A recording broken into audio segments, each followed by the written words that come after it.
Adapun menghormati, adapun berdiri menghormati orang lain, karena kedudukan kemuliaan orang itu di sisi Allah, bukan dalam hal keduniaan, maka adalah perkara yang disyariatkan dan disunnahkan.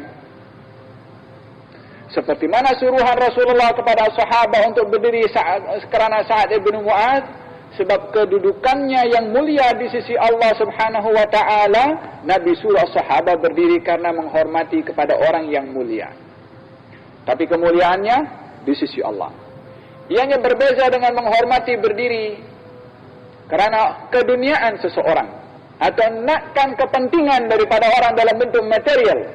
Maka dalam hal ini adalah tidak disunnahkan dan bukan merupakan adab dan sopan santun berdiri hanya untuk mendapatkan kebendaan daripada orang yang kita berdiri kepadanya. Dan hukum berdiri, ianya adalah bukan merupakan satu larangan ataupun merupakan satu suruhan. Ianya adalah bergantung kepada keadaan masing-masing. Yang berdiri karena menghormati orang yang mulia adalah karena kemuliaan orang itu di sisi Allah adalah perkara yang masyru'. Orang lain berdiri kepadanya hendaklah mempunyai sifat tawadhu dengan tidak melihat dirinya layak untuk orang lain berdiri kepadanya kalau dia datang umpamanya. Orang lain berdiri, orang lain tak berdiri adalah tidak berubah kedudukannya ataupun perasaan di dalam hatinya karena dirinya melihat ia tak layak untuk orang lain berdiri. Kalau Rasulullah larang orang berdiri sebagai contoh agar supaya tidak merasa dirinya layak orang lain berdiri, selain Rasulullah adalah lebih patut mempunyai perasaan demikian, yaitu tawadhu. Dan mana yang lebih baik, berdiri atau tidak berdiri? Kalau tujuan berdirinya menghormati, dia akan diganjar oleh Allah Subhanahu wa ta'ala. Tapi kalau tujuannya berdiri adalah kerana kepentingan keduniaan, maka dalam hal ini tidak diganjar oleh Allah Subhanahu wa ta'ala.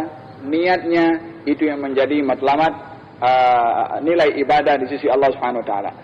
Baik itu guru ataupun orang tua ataupun sesiapa yang mulia di sisi Allah Subhanahu wa ta'ala, layak bagi seseorang untuk memberikan penghormatan kepada orang yang dihormati di sisi Allah Subhanahu wa ta'ala. Ke-11, jangan mengikuti gurunya dengan perkataan atau soalan ketika ia bangkit dari majlisnya. Naam, dah selesai daripada majlis, subhanakallah wa bihamdik, asyhadu an la ilaha illa anta astaghfiruka wa atubu ilaik. Ustaz, saya nak tanya ustaz. Dah nak bangun dah. Bukan tak boleh tanya, tapi time untuk bertanya bukan time waktu guru sudah akan bangkit bersurai. Tapi kalau diberi peluang sebelum bangkit nak bertanya, silakan. Gerak. Ke-12, jangan bertanya kepada gurunya di tengah jalan sehingga ia sampai ke rumahnya atau ke tempat duduknya. Sedang berjalan menuju ke keretanya, atau nak pergi naik ke kudanya, atau nak pergi naik basikalnya, motosikalnya, atau naik beca umpamanya. Dalam perjalanan itu adalah tidak bertanya ketika berjalan, kecuali dah sampai ke tempat itu maka diperbolehkan, atau ke tempat duduknya. Bila mana seseorang guru itu datang pergi ke majlis untuk mengajar, yakni tidak ditanya ketika dalam perjalanan menuju ke majlis itu. Kalau sudah duduk, baru tanya. Tapi dalam perjalanan, maka dia adalah guru itu akan tergesa-gesa untuk dia menyampaikan kepada apa yang ingin disampaikan dalam majlis tersebut.